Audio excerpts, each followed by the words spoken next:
This is Defenders TV Podcast, episode 48, looking at Agent Carter, season 2, episode 5, The Atomic Job.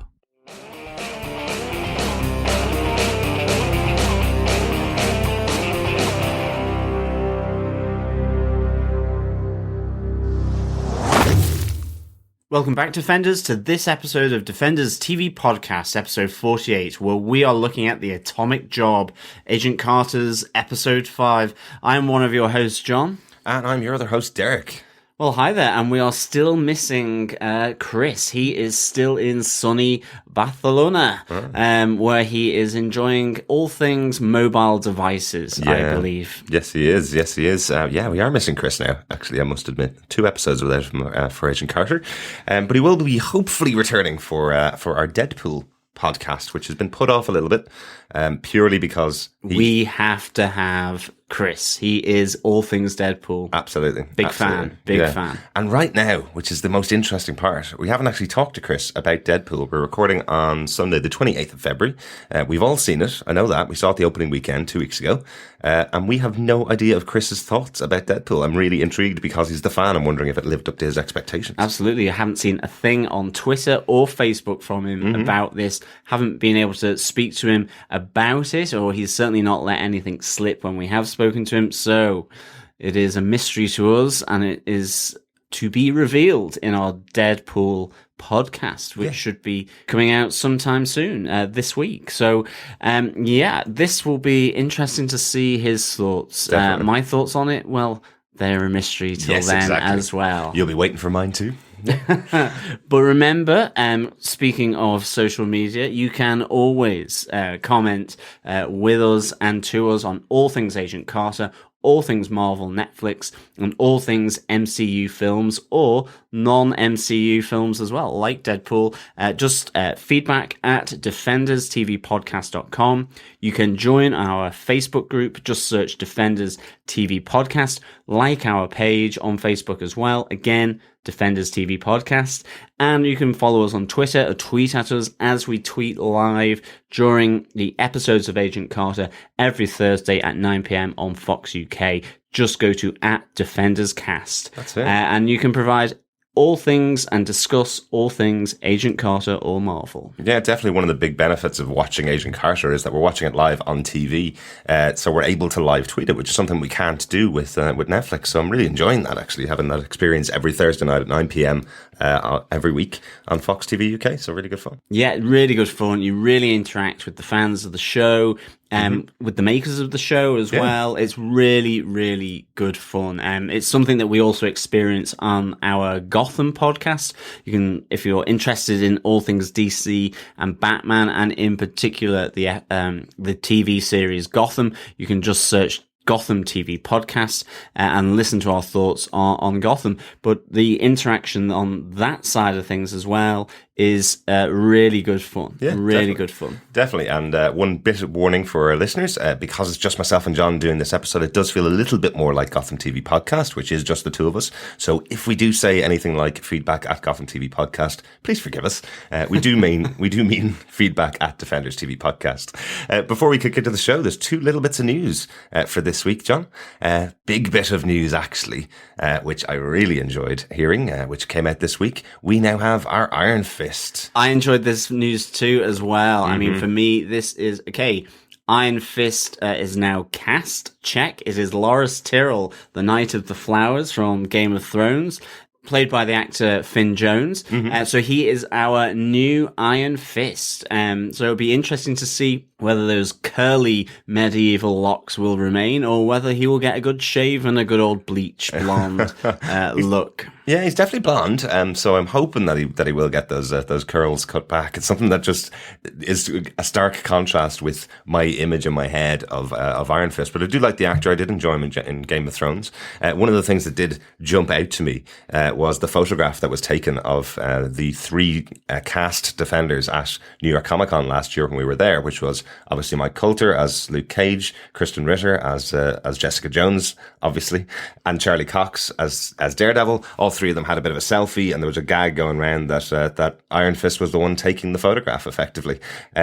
what's really interesting is that about that is of the members of the Game of Thrones cast that were at New York Comic Con, Finn Jones was there. He was doing panels, he was doing interviews, he was doing signings. So it's very possible that he also met with the team behind the Netflix Marvel shows and got cast while there at New York Comic Con, which I thought was really interesting, that all 4 members of the Defenders were actually behind the scenes there at New York Comic Con. Yeah, absolutely. So I'm wondering, is there going to be a photograph released of the 4 of them now? Absolutely. And I mean, like, with Iron Fist now cast, Doctor Strange in production, all of this for me is just fantastic. 2 of my favorite Marvel heroes.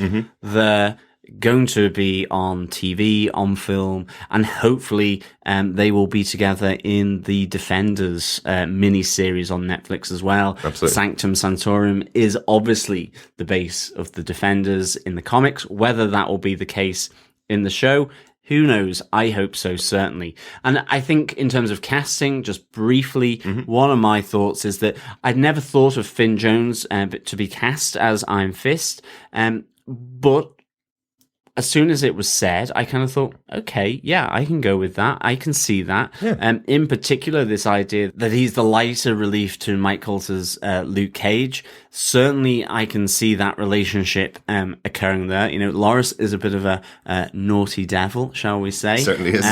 Who knows what we might see in Danny Rand's apartment, given what we've seen in Loris Tyrrell's apartment. I'm surely Misty Knight, it'll be very different, obviously. But I'm really looking forward to seeing what he does. And I can't wait to see him bring Danny Rand, the Iron Fist, to life. And I'm hopeful with the casting, and I'm really looking forward to seeing what he does. So I'm actually thumbs up for Finn Jones being cast here. Yeah, definitely. Really, really excited to see what happens. It's going to be quite a different tone in that show in Iron Fist than what we've seen so far in Daredevil and Jessica Jones. And apparently Luke Cage is also going to be a very different type of show from the others. We are a couple of weeks away from Daredevil coming back, which does sink in quite well with the other news story, which is that the press have received some press screener copies of Daredevil. So the word is good. The non-spoiler filled reviews are coming in and sounding like they're keeping a lot from the first season and saying that fans of the first season of the show are going to really enjoy the second season of Daredevil. Woohoo! Yeah. Absolutely. Yeah. Can't wait for that to be released there on the 18th of March, 8 a.m. in Ireland and the UK. So can't wait for this, and really looking forward to seeing this season 2 of Daredevil with the Punisher there. Obviously, we have the Hand, we have Elektra. You know, the 2 trailers that have been dropped so far look pretty good. Absolutely. 1 batch, 2 batch. And they'll all fall down looking at the Punisher and his trigger happy finger. I have to say, I'm really enjoying Elodie Young in her part as Elektra. I really like the kind of interplay between her and Matt. You can tell there's a good bit of history there. We're looking forward to delving into that. And one of the most interesting things that we found out about Elodie Young when we saw her at New York Comic Con is that she is a trained black belt in about 3 or 4 martial arts. So she's definitely going to get to use that in the show. Really looking forward to seeing it. Only a couple of weeks away, John.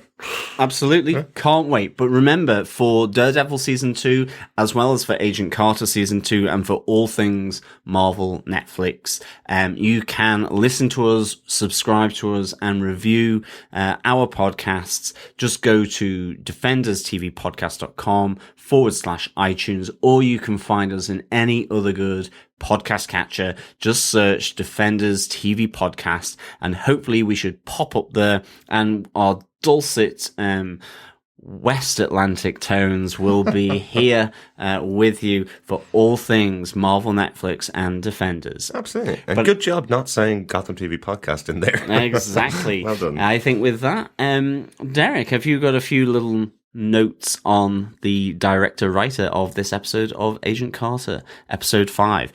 Yes, I do. This episode was written by Lindsay Allen, one of our favourite writers for season 1 of Agent Carter, and she returns with her second episode of season 2. The first one that she did was episode 2, which she co-wrote, and this is her first full episode of season 2. Spoilers, I really like this episode, but we'll talk about it as we go along. This is directed by Craig Zisk, who comes from a bit of a background in comedy. He comes from Weeds, he comes from Parks and Rec. He's directed hundreds of TV shows, but a lot of them being comedy-sided. And I think you can tell that throughout this episode. This is definitely one of the funnier episodes of the show. A lot of good interplay between the cast. Good little back and forth between them. But yeah, really enjoyable. John, do you want to give us your synopsis of this episode? Sure. After Jason Wilkes absorbs a small amount of zero matter from a sample of Jane Scott's body, Agent Carter races to find the body of the Lady in the Lake. Wilkes hopes to draw upon the zero matter that resides within the Lady of the Lake in the hope that the zero matter within it will restore him permanently to his physical self. But Peggy and Jarvis arrive to see Frost taking the zero matter for herself as she sets out to recreate the nuclear test in which the substance was formed. But for this, she requires a bomb, an atomic bomb. However, a magnificent five, Peggy, Jarvis, Sousa, receptionist Rose, and shy scientist Dr. Samberly, set off from the SSR to the secret Roxxon facility where the atomic weapons are held. They plan to disarm the bombs and prevent them falling into the hands of Whitney Frost and Kelvin Chadwick. To get the mission done, Jarvis's souffle skills are put to the ultimate test, and Peggy is dangerously wounded as she confronts a powerful Whitney Frost.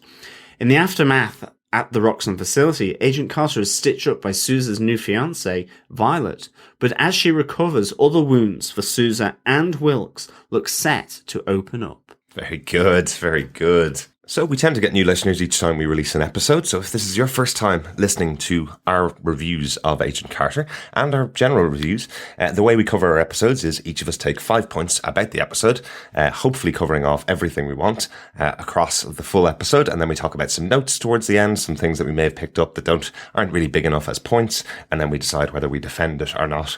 So welcome on board if this is your first time. John, do you want to kick us off with your first point?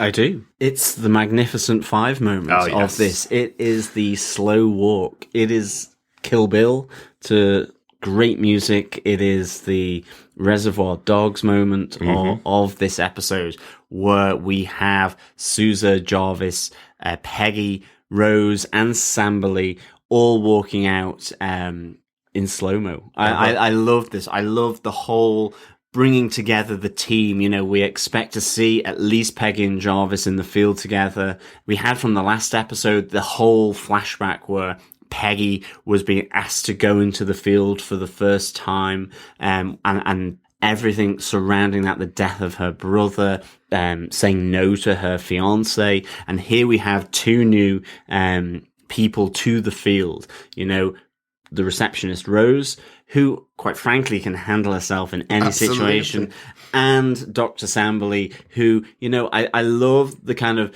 the notion that we're not just the lab guys. We want to have some active role. We want to make a difference. We want to have our contribution noticed.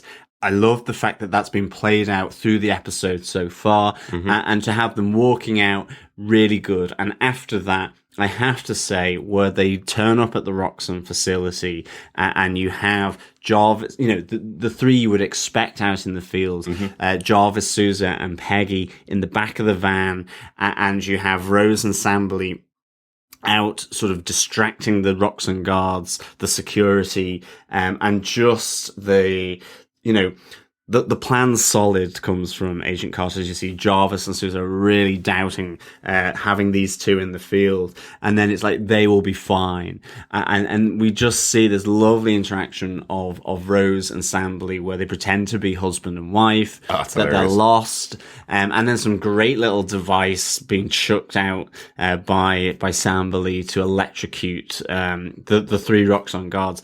Really, really good. Oh, that was kick-ass. It was brilliant. I love that as the electricity drains from the electric fence, that it feeds into the three guards and knocks them out. I'm sure that wasn't part of the design. I like the fact that some of the gadgets that Samberly has designed, he specifically says they've never been tested, never been used in the field. So he's using these for the first time. But what a great moment as the three guards fall to the floor electrocuted.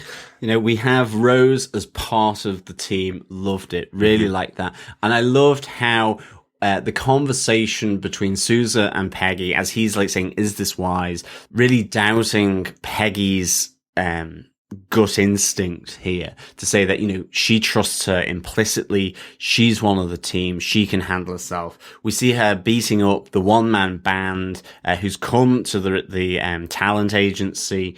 And we have the classic da-dum bing, from this as he's smashed into the window and he falls down. I love really that, cool. yeah. The drum just as that little end note for the fight. I thought that was really good. Yeah, some great touches in here. And obviously, you've kind of taken a lot of the big part of the episode, which is the five of them working together. But some of the little touches I liked along it, because I had a couple of points along it, but some of the little touches I liked. I loved that as all five of them are walking out, it looks really cool. And then you have Samberly tripping over himself. Yeah. And then you have the moment when they reach the end of the laneway, effectively directly outside, or to the end of the road. And then Jarvis says, I'm parked 2 streets away. And they have to stand there waiting for him to get the car and come back. Nice little comedy touches. And again, I think that's probably Craig Zisk. We know Lindsay Allen is the writer for the show, knows the characters really well and does write for them really well. But I think Craig probably brought a little bit of that sensibility of how you do the timing of that for a show. So really good job. Love these characters. Love Samberly. I really like the idea. We saw him in episode 1, I think it was, or episode 2 of the series. I think I commented at the time I really wanted to see him back, and his interplay was so good with the characters as being the left out scientist, the one that's always left behind to be the Q effectively. And now we have him out in the field trying to prove himself. But I do also like that he is really valuable to the team. If it wasn't for him, they wouldn't have gotten past that electric fence. They wouldn't have opened all the doors. They wouldn't have known what room to go to for the atomic bomb.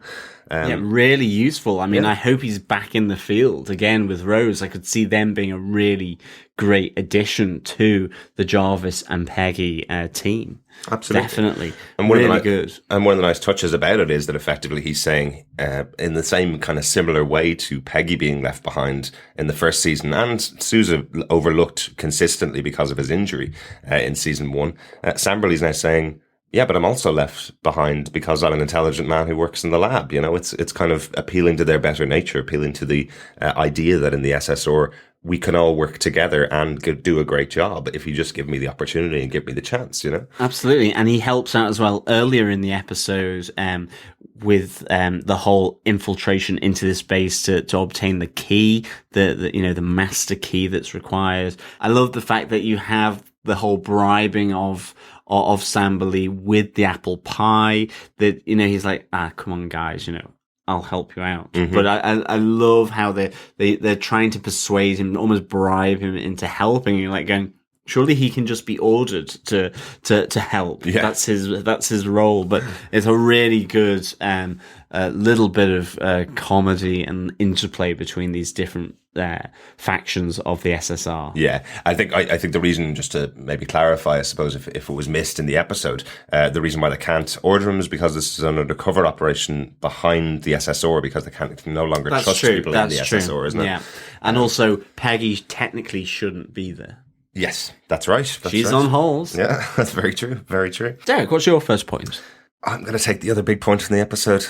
Daniel, Sousa and Violet. Absolutely. Yeah, really enjoyed the interplay again between these two characters. I love that, it's Sousa sitting at home waiting for her to return from work. He's generally the one that used to work the night shifts in the New York SSR. He's now trying to propose to his girlfriend effectively, and she's the one now working late night shifts. Another night nurse in the Marvel Universe. I like that. So Violet's also played by Sarah Bulger, whose birthday it was today, and she's from Dublin, Ireland. She's here at the moment, celebrating with her family and friends, apparently, enjoying her birthday. Out on the Raz, out in the Raz in Ireland, yeah. But just quite interesting that she had quite a big scene. This would have been the first time it's seen in Ireland and the UK, and she's home in Ireland with her friend and family. I thought that was quite cool. But yes, Sousa has now proposed to Violet. Yeah. He's given her the ring. If he eventually found it in the couch. Love that Sousa stumbles over his words in the really cutest of ways. Yeah, really good. Trying to say, he had a whole speech prepared, but he didn't want to propose to his girlfriend with his hands in a couch, and then goes, oh, shoot, now I've proposed to you. Well, nice little touch. But the bigger part of it, obviously, is when Violet finally sees the reason why Sousa's left New York is because he was in love with Peggy Carter. She can see it in his eyes. She can see in the way that he looks at her and the way that he's taking care of her that he is way deeper in love with Peggy Carter and still is than she ever could possibly be with her, or that's her reaction anyway. So we'll see how if Sousa gets out of that in future. But she does ask the question, "Are you in love with her?" And Sousa can't answer. No, absolutely. I mean, I love the awkward proposal that he makes to her. That is really cool. And, it fits the character really neatly. It's really nice. And the thing is, it pays off hugely then right at the end, where there's this moment where Violet really sees Sousa tenderly sort of being protective of Peggy Carter after her sort of injury and her recovery. That, she sees it and she starts to just piece together sort of the different bits of details that Sousa has told her about moving to LA. And it's just that contrast between that awkward, joyous moment of him proposing and that kind of almost gut-wrenching, heart-ripping moment where she kind of realizes that the reason why he's here and the reason why he's proposed is now lying injured on her sofa. Yeah. And that's a really great payoff over the course of this episode. Absolutely. And I think more so as well because, Peggy was in real jeopardy here and really good. Yeah, absolutely. But one of the other things I think, and I'm probably going to kick myself when I see the next episode, but I think it puts to rest the idea that she's any kind of villainous for the show. She's genuinely heartbroken by the idea that Sousa is possibly still in love with another woman, and I think that is the role that she's going to play in the show. Cut to next week when she's got a gun trained on somebody. But what we do learn from her here is that she doesn't know anything about Sousa's work. He doesn't tell her anything about the cases that he's been on. They don't share that kind of information. So it would have been probably a pretty poor undercover job, which I think was one of the suggestions that we had in episode 1 or 2, probably because we want Sousa and Peggy to finally get together after all of these years to get working together. We may be a little bit, jumped the gun on Sarah Bulger's Violet to suggest that she may be the villainess or one of the villainous. Absolutely, but I mean, I am still waiting for Dottie Underwood to turn up. I'm the whole New York SSR has kind of faded out since Jack Crawford has moved back to New York and Dottie was taken by the FBI. So I'm hoping that in the background there, she's escaping, she's finding her way out of her incarceration, and that will be really good, I think, if we see Dottie Underwood come back. And who knows, Violet could still be a sleeper agent, but yeah, I doubt it too. Yeah. I think it was a really sort of great emotional little piece in this episode. Absolutely. On that note, John, do you want to give us your next point? Yeah, it's the jeopardy of Peggy Carter, and I think that was excellent. I mean, so often you can have people going into the fray, and that it's not going to necessarily be a problem. Here, we had her going straight after Whitney Frost, and I mean, Whitney Frost has become very, very powerful. Oh yeah, with her zero matter powers and strength that she's drawing from this. And to me, that little face-off between the two of them was excellent. I mean, we have Whitney grab Peggy's arm, and you see, the changes starting to the black zero matter creeping through Peggy. Peggy is mindful enough to be able to kick and headbutt her way out of that problem, but ultimately has to put herself and injure herself in order to escape a full-on confrontation. Whitney Frost is too powerful for Peggy. Yeah. And that was a real moment of jeopardy, which you're kind of like going, oh, wow. And I mean, you sat there watching this episode and Peggy has just chucked herself from, first or second floor to escape from Whitney, and has impaled herself there on, some steel reinforcing rods in the concrete, and she's been impaled on them, on the bars. And it's just like, ooh. I know. what's going to happen. Like, I thought it was potentially going to finish there, and like you wouldn't know till the next episode. So it was interesting. Obviously, you know, she does recover. She is stitched up and fixed up. But this was brilliant. I loved it. Really liked it. Definitely. And I have to say, it's one of the pleasures of watching a show on a TV channel. One of the pleasures of it is it goes to an ad break at that exact moment. For the entire ad break, you're just waiting for it to get back. I was way too tense going, this is a big injury. This could knock Peggy out. She could be lying in her bed for the next 5 episodes, and Jarvis has to take on a lead role in the show now, and he's now got to be the leader of the SSR plans, effectively. But I thought it was really, really good.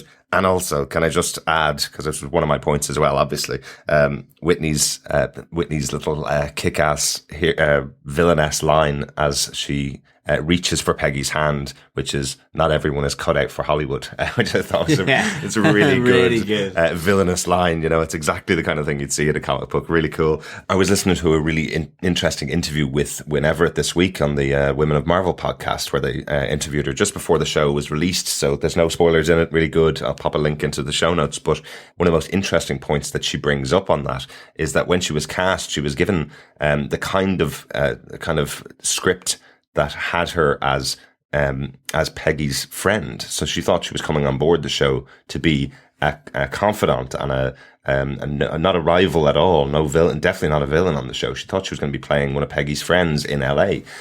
So I love the fact that she is now the central villainess on the show. Completely different part to what she was originally thinking she was going to do. I knew that Marvel are very secretive about their information, but never thought that you would cast someone as a villain in the show before they even knew that that's what they were going to play. I thought that was really interesting, and you can really see it here. She's really becoming such a great villain for the show. I think we mentioned it last week that every time she's on screen, she's so wonderful in the show and really, really good to watch. Oh, really? I love Win Everett as Whitney Frost. Yeah. To me, she is the Dottie Underwood of this season for me, and we still have Dottie in this season, hiding somewhere, hopefully to be revealed later on in the season. Like, this is a really good performance again from Win Everett. Mm-hmm. I'm really loving her portrayal of Whitney Frost. I'm going to move on to my next point because it's slightly connected to Win Everett, obviously, and her portrayal. Calvin Chadwick in this episode, I really, really enjoy what's going on with him.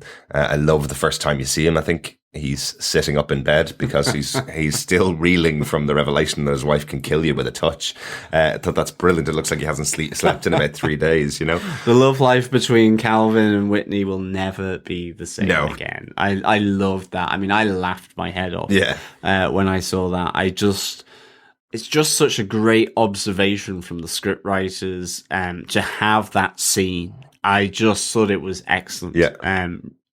Yeah, I thought that was awesome. Really good. And then he gets up to go and get his clothes to get together. I love a little touch again of him is where he's picking out which shirt would go well with the suit, even though he's trying to run away from his wife. And he just kind of looks at the two of them together and has that little touch. Really good. And another great touch later on in the episode. He has a couple of really tough moments with Whitney Frost where he can't stand up to her. But a great little touch when he comes back after not being able to get the weapons. The instant he walks in through the door, he just grabs a whiskey and takes it to settle his nerves, which I thought was a nice touch to settle his nerves also before he goes and challenges her. And seems like he wants to put the foot down like any husband in the 40s would, thinking that he'll be able to change her mind, he'll be able to get her back on track the way she was, the doting wife actress that was sitting at home all the time before she got this power. Whitney puts an end to that very quickly. Absolutely. And also showing, and I think this is really important for Whitney, it also shows she does have full control of her powers here. She grabs him by the face in anger and stops him without using the zero matter powers effectively. So I thought that was a nice little touch. And I love that. I thought, as you say, it shows her in full control of her powers. It was one of my points as well, Whitney Frost and Calvin dynamic in this episode. And in particular, Calvin Chadwick really has a great episode here. I think I had it down as, cracks start to appear in their relationship where he really, to begin with, wants to just leave her and get away, and then challenges her. And you see that challenge being absolutely rebuffed in the most intimidating way by Whitney Frost. Really good. Yet, despite that, you see him phoning up the council, against protocol, to organize a meeting of the council. Is that to pursue Whitney Frost's agenda, which is, she did say, get that meeting with the council so that we can get these atomic weapons? Or is it to explain to them that now she is impregnated with this zero matter and she is a threat?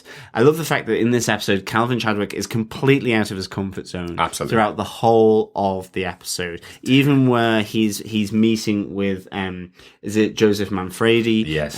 Where, he sees he's out of control. He's out of his depth. Here is a thug. Here is kind of a sort of a mafioso kind of kingpin who, is making the deal with Whitney Frost. I love the fact that she says, now it's time to use my contacts to get things sorted.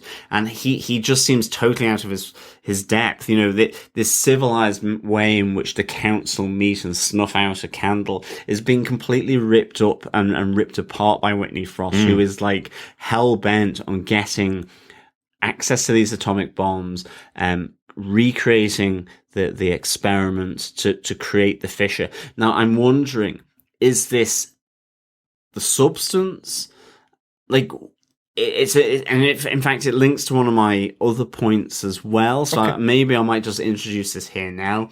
I think one of the things I thought that was really interesting in this was this notion of how the substance is interacting with both Wilkes when he gets some of it into his body from Jane Scott's sample, and also that with Whitney Frost as well. Both are called to Jane Scott's body. That's right. Both know exactly where she's been located at the same time, and there is this move to recreate the nuclear experiment that formed this substance in the first place. And is this the substance?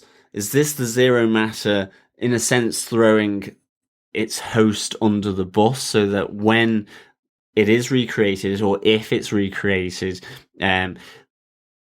Whitney Frost would die? Or is this Whitney, we've said how in control she is, but to what extent is she still being controlled ultimately by this zero matter? I thought that was interesting because there was this notion that those that are infused with this energy were given an insight, an innate knowledge or about what needs to happen. I think Wilkes actually says it's more than knowledge. It's just an insight, an innate insight in what has to be done or what needs to happen. And it's this idea that the substance is leading them to try and recreate the conditions that created the fissure, and is that for it to get back home? Exactly, and it's really, really cool. I mean, I love that. That for me was a massive part of this episode, was how are they in control, or how much and to what extent is the substance still dictating the actions of these two? Really cool. Like, it seems like the steps that the zero matter is taking, I suppose, is that it seems to want to get back together, wants to gather its full form back together in one body, which is now Whitney Frost. She's gotten all the stuff from the Lady in the Lake, which was Jane Scott's body, gotten all the zero matter from that into her body, and now trying to, as you say, create the fissure or the gateway. I think Jason Wilkes calls it at some point in the episode, the gateway possibly to get back home. So really, really interesting, real change. I wonder how it is going to react with Whitney Frost when she realizes that she's not in control of this, that as she thinks she is, that she's actually not in control of the zero matter. That's going to be interesting coming up in the series. One other thing, is that what happened to Jason Wilkes at the end of the episode? Is that why he's disappeared completely? Has he now been pulled towards Whitney Frost to reunite the rest of the zero matter, potentially? Yeah, that was really interesting, how he suddenly dephases and starts to fade back into nothingness. And that was really cool. And is that because he's got the zero matter inside of him? And was Howard, because he was working with Howard. Howard's gone off. I'd love to know Howard's progress in helping them. Yeah, has he found that doctor in Tibet, wasn't it? That he was going off exactly, to find. Exactly. So this will be really, really cool. And it could be Iron Fist again. Could be. It could be. Very young. An Iron Fist, maybe. Yeah, that's what I mean. Yeah. An Iron Fist. One of the Iron Fists that is always an Iron Fist. Mm-hmm. Interesting. That would be really cool, actually. I've only just thought about that. It's not going to happen, I know, but that would be a really nice little link in to the Marvel Netflix that, just highlighting the idea that there has always been, always will be an Iron Fist, and it can be multiple people. That'd be very interesting if they decided that, but I'm not sure. I'm not sure if that's going to happen. Maybe it was the ancient one, Maybe. Look, that I'm not sure, but definitely a doctor from Tibet, I think, is a doctor from America working in Tibet, I think is how they said it. So you never know. Stephen. No, Stephen's not that old, John. No, I know he's Anyway, I'm going to cut that and move on to our next point before you get too absorbed by the idea of the connections with Netflix shows and Doctor Strange, obviously. It is all connected, but not that much. You did slightly mention the character earlier on, but I do think one of the standout scenes in the episode, it was quite a funny episode, but there was a big standout serious scene, which featured Joseph Manfredi, one of the heads of a crime family by the looks of it, played by Ken Marino. I thought this was a really creepy scene and really felt like something out of Goodfellas. Yeah, big time. Probably the most famous scene from Goodfellas. I think most people who haven't seen the movie know the Joe Pesci scene where he asks, "Are you laughing at him?" And then follows up by completely destroying a guy in front of him and then steps back and goes, "I was only joking," kind of thing. The bloody fist, absolutely. Yeah, but Joseph Manfredi in here takes it a step further and asks one of his guys whether he finds Whitney Frost attractive. When he says he does, he takes it out on him and beats him to a pulp. So obviously the intention here is that Whitney Frost and him used to have a thing in the past. Definitely. Calvin Chadwick won her from him. Calvin was nervous himself being in that situation. Yeah, that was cool. Again, he's out of his depth. Yeah, definitely. And I have to say, I wouldn't like to be eating in that restaurant. I don't know whether I could continue my dinner. I think I'd run out screaming from the restaurant if I saw that going on. Yeah, and I mean, again, Calvin says it later on when he confronts Whitney. It says, I'm indebted to a thug now. That all of this, and I love the fact that there was the deal. That Whitney wants discreet men, and in return, Joseph Manfredi wants discretion in the media. I mean, like. The tentacles, so to speak, of the council and the influence that they have on society through the media. Really interesting. Yeah. Very topical as well. Absolutely. Yeah. Yeah, really interesting. I loved the scene. I loved Ken Marino's portrayal, and I'm assuming we're going to see that character again come back and possibly punish Calvin Chadwick for not delivering on the promise effectively, and not bringing back his two guys. I presume they didn't get out of Roxanne, did they? No, they got a beating. Rose, I've seen bigger. Really, really, really good. Yeah. John, on that, do you want to give us your final point?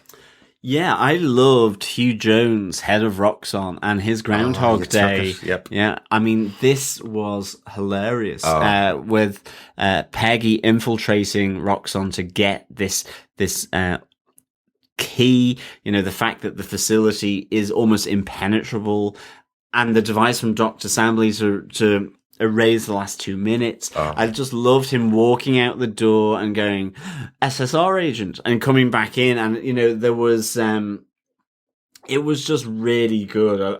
I love the fact that he goes, did the guys from accounts send you? As she then, again, I've always liked a red-haired woman.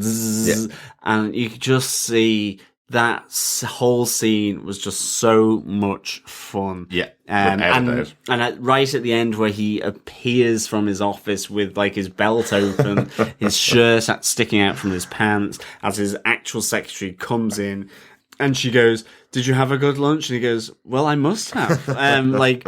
It was just really good. It just reminded me Groundhog Day, and I absolutely loved it. I thought, and Peggy's kind of like rolling her eyes. She's like, "You arrogant plonker." Oh, that's brilliant. All of this she's taking absolute pleasure in zapping sort of the brain of Hugh Jones, head of Roxxon.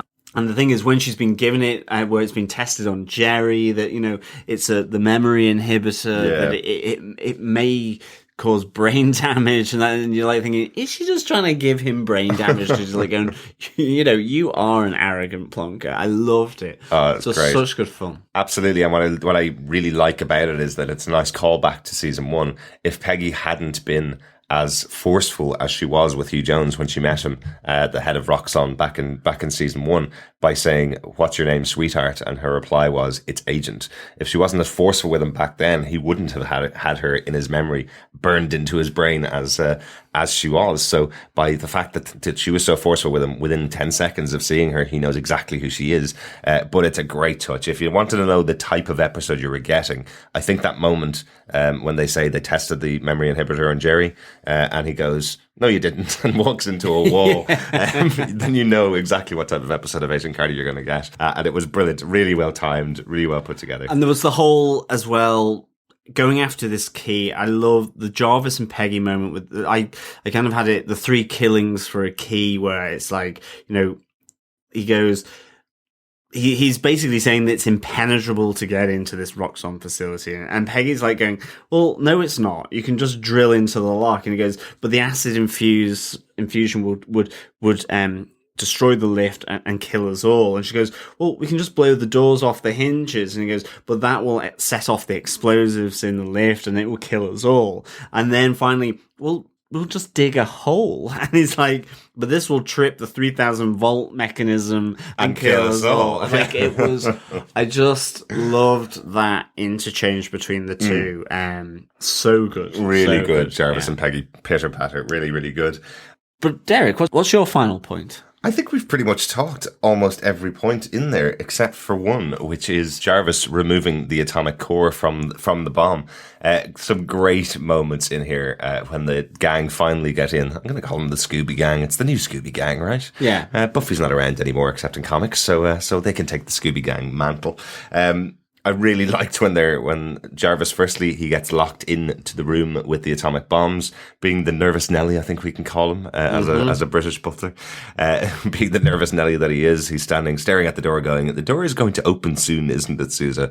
And Sousa tells him to take a deep breath, and he takes the sharpest intake of breath I've ever seen, which is a nice touch. It's like, are you relaxed now that you've had your breath? But yes, he uses his souffle making skills to take the core out of an atomic bomb. I thought that was really good fun, where it's like taking a souffle out of the oven, I guess, says Sousa. But at the end, after he's done it, he goes, allow me to say one thing, that was nothing like taking a souffle out of the oven. Like, really, really good. Really good. And great to have the fact that, effectively, again, Jarvis is a butler. He's no connection to the SSR. He happens to work for Howard Stark and has got himself into a situation where he's effectively saved the world here. Yeah. Nobody else did. Peggy actually didn't take out Whitney Frost. She didn't save anybody. She got the key to get them in. Samberly used all his gadgets to get them in. Rose took out a couple of the guards. Sousa stood at a door and gave directions to Jarvis. But Jarvis is the hero of this episode, which Absolutely. is really good. Yeah. I love when this happens, when we're watching episode by episode through a show. We mentioned last week we wanted to see more of Jarvis and wanted to have more stuff with him.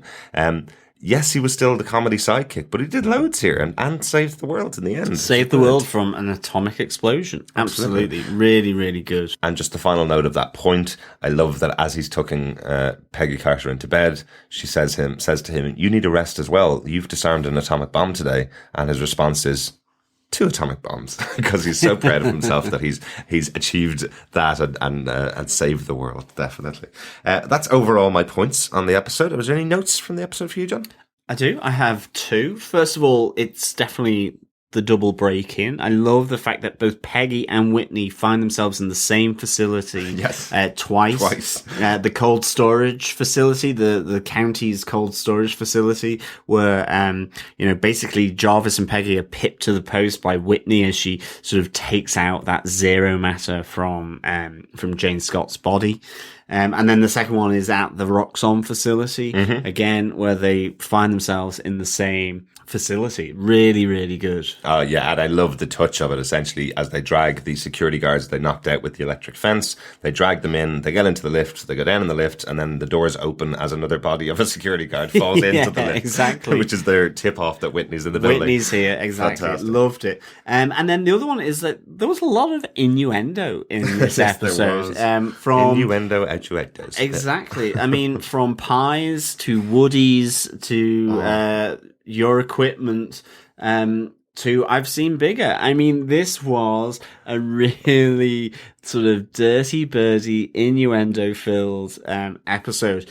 And I like that. I mean, definitely. This is really, really good innuendo. They are cracking into the British sense of humour. They I think. really are. I mean, it's like just innuendo galore going on. It was interesting. We find out that a woody actually refers to a wood veneered exterior of cars that were popular in the 1950s, 1940s. Yeah, it's essentially a station wagon. And I had to look it up when I was watching the episode live. I had to look it up while watching, ignoring the episode that was going on. I had to pause it for a second because Howard Has a Woody was way too lost in translation from American to the UK vernacular, I guess. But maybe, well, I was wondering as well, to what extent is there is it the British vernacular coming out here?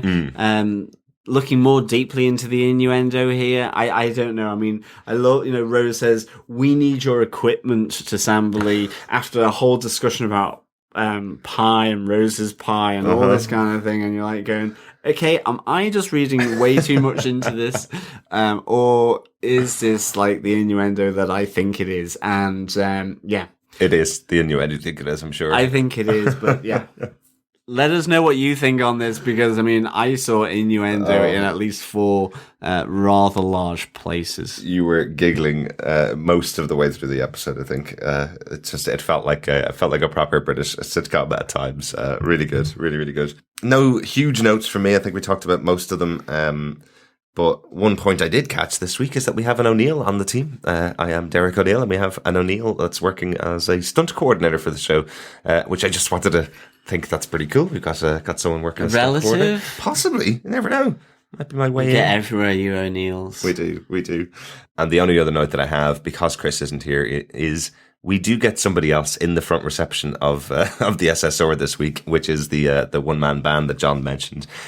So it is a running gag as well. We've had it for, I think, we've had it for 3 of the 5 episodes. I've had somebody in reception auditioning with Rose, and this time they get beaten around the head basically by a kick-ass Rose this time. But I wanted to call it out because it is Chris's least favourite thing, and I loved it. I love this. Da-ding. Da-dum ding. Exactly. Absolutely. But Derek, do you defend this episode of Agent Carter? I certainly defend this episode of Agent Carter. It made me laugh throughout some of the major scenes in the episode. The memory inhibitor alone had me with tears streaming down my face at Hugh Jones' reactions each time he rises up and realizes that he's going to get back into the conversation with Peggy. That had me laughing the whole way through. I do love the darkness of the relationship as it's going with Whitney Frost and with Calvin Chadwick. I think that's getting really, really interesting. I love the sweetness of Daniel Souza and Violet, and then Violet finally finding out that Agent Carter is the one that's Daniel Souza's in love with. I love that we have all of this crammed into one episode. Yeah. And we've had great episodes beforehand, but this probably is one of the strongest episodes of the season for me so far. So I wholeheartedly defend it. And I'm hoping that this level of everything firing is going to be the way that we have the rest of the season going. Definitely. Yeah, no, absolutely. So, John, do you defend this episode of Agent Carter? I really do. I mean, in true innuendo fashion, I'm going to give this 4.5 Woodies out of 5. I mean, for me, this episode mixed absolute great humour with some really emotional moments and real jeopardy. I think it comes together for me with the jeopardy that Agent Carter, Peggy Carter, has by confronting Frost, who is way more powerful than her. She's injured. She's really put in harm's way.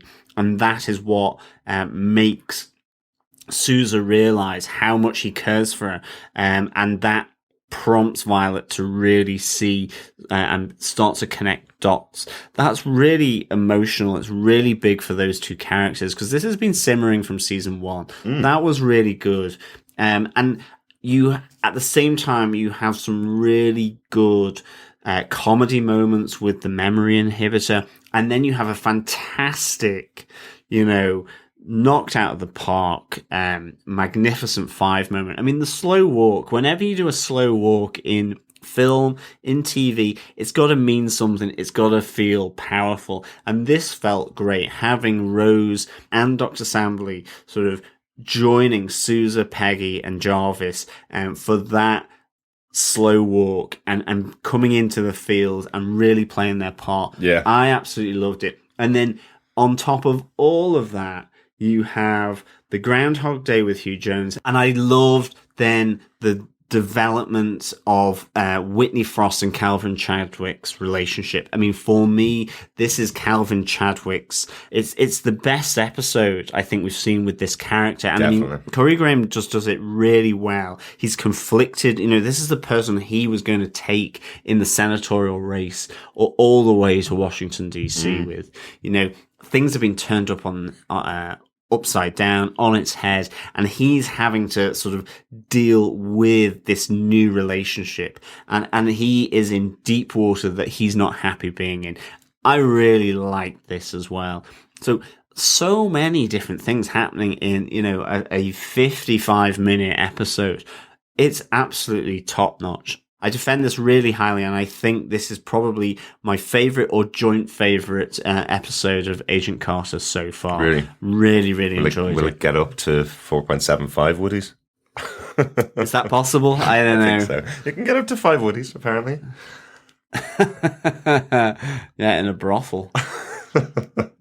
There you go. With that innuendo, I think it's time to move on and speak to the listeners. If you want to give us your thoughts about any of the episodes of Agent Carter or any of the shows that we cover, just make sure you send us an email into feedback@defenderstvpodcast.com, or you can follow us on Twitter @DefendersCast, or you can just search for us on Facebook, join our group. There's lots of chats going on about all the Marvel Universe stuff in there. Just find Defenders TV Podcast. You can find our page and our group. The group is where all the discussion goes on, so join us in there. Our first piece of feedback comes from Chris B on Twitter. He says, in Winter Soldier, Peggy said her future husband was saved by Cap. Wasn't Jack Thompson saved by him in similar circumstances? Interesting. Yeah, the actual line from Peggy, I think, is that during an event during World War II, Cap saves about 1,000 soldiers, 1,000 men. One of those was her husband. We haven't actually heard that Jack himself was saved during World War II by Cap. He's never said it, as far as I remember. What we do know is that he was saved by Peggy when they went for that mission with the Howling Commandos. So I don't know whether we've ever heard whether Jack Thompson was saved, but we do know he went to war. We do know he was given the Purple Heart. We do know that it was dubious. That very dubious. He kind of acted cowardly, but that's really interesting. That would be a really interesting outcome, that the person who maybe she has more of a tense relationship Absolutely. with is the person that she ultimately finds a relationship with. Yeah, I think you'd have to overcome a lot for the two of them to get together and spend the rest of their lives together, to be honest. I still have this in the back of my head that Sousa, given that he has the leg injury from the moment that the two of them met, I still have it in my head that he was the one that was saved by Captain America in World War II. He's never mentioned it to Peg, probably because of her relationship, which was well known with Steve Rogers. So I'm wondering if he just saved that piece of information back and hasn't told her that. It's something we may hear in the future. But the idea that Jack and Peg might get together is kind of interesting. Absolutely. I know they always say, that kids tend to fight before they realize they like each other, kind of thing. It could be the same thing with Jack and Peg. Definitely. Yeah. Thanks very much for the feedback, Chris B. Really good to hear from you. No, absolutely. Thank you so much, Chris B, for that. We have some other feedback from our Facebook group from Ronaldo. Ronaldo says, just watched this episode of Peggy Carter last night. It was highly enjoyable. Shocked when Peggy got impaled. Loved the new additions to the team as well. Loved the kick-ass, unassuming Rose and the likable scientist. Absolutely. And I mean, we have some comments coming back and forth between Ronaldo and other members of the group and Derek. Claire from last week's episode, she goes, Rose was awesome. And she was. And Derek, you said Rose was fantastic. Yes, she was. I don't know whether I should go into more about your comments or not, but that would seem... to read the comments. Exactly. Yeah. That would seem weird, talking about your comments with you right here. That's okay. Just hit the like button, John. I will. But I mean, a lot of people enjoyed seeing Rose step up to the mark, join Peggy in the field rather than simply being behind the desk at the talent agency. And Ronaldo goes on to say, yes, Rose and Sambali. Don't know why Sousa said no one likes him. He's quite likable, and I like his swooning over Rose. Yeah, absolutely. I mean, great. Like, Sousa is very protective of Rose in this episode as well. So it really, for people watching this episode of Agent Carter, this was a really good moment where we get Sambali and Rose, like, joining the team, and it felt right. It really did feel right. So thank you so much, Ronaldo, for that comment on Facebook. Yeah, definitely. I like the kind of misfits quality of this gang of five. Yeah, definitely. Really cool. Our final piece of feedback was a piece of feedback from Woo Kim, who sent an email to us at feedback@defenderstvpodcast.com, just like you can, obviously. Woo Kim's email is titled, My Thoughts on the Future of Agent Carter If Cancelled. So little bit of a speculation based on our discussion last week's episode. Absolutely. Woo says, Dear Defenders TV podcast, my point of view is Agent Carter is in a rare spot in terms of a television series. Peggy Carter is unique in the sense that we know she lives into her 90s. So even if ABC decided not to continue with Agent Carter on broadcast TV, Marvel TV could decide to strike another deal with Netflix and move Agent Carter there. Lastly, the other nice thing is one doesn't necessarily have to pick up where the previous season left off. If Agent Carter, much like Captain Rogers, is kind of put on ice, see what I did there, for a couple of years, one could pick up the show in the 60s or the 70s. What do you guys think about that? I think it's a really, really interesting idea from Woo. Like, because you're absolutely right. Agent Carter can kind of pop into any point in history from like the 1940s now and 1950s, like we're seeing here, all the way through the Cold War in the 60s, the 70s, the Berlin Wall coming down, and into the 90s where the West thought, it had won the day. And of course, then obviously latterly with the rise of fundamentalism and so on. Like, there's so many different political and geopolitical elements that can feed into this international spy agency with the SSR, and just in terms of the development of S.H.I.E.L.D. And Peggy's role in that. Absolutely. So that's a really interesting idea that I think actually stands to the security potentially of the Agent Carter franchise. Yeah, definitely.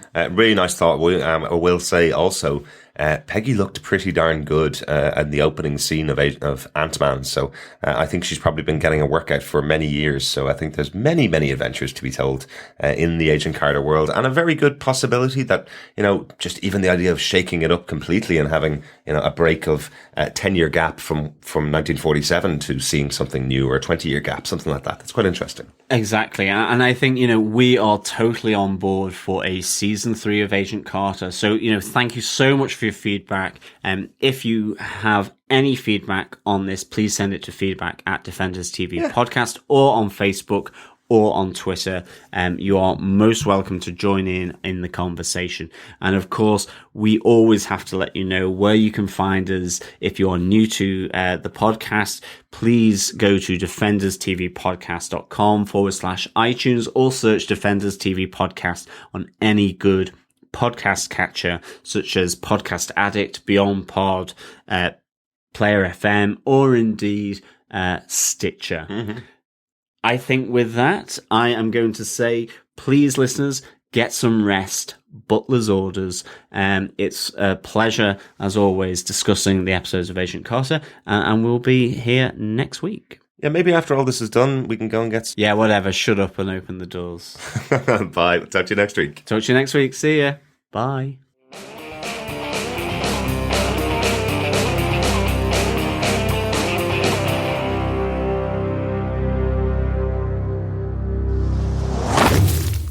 that would be a really interesting outcome, that the person who maybe she has more of a tense relationship Absolutely. with is the person that she ultimately finds a relationship with. Yeah, that would be very interesting. I think he'd have to come over. Oops. I think he'd have to overcome a lot.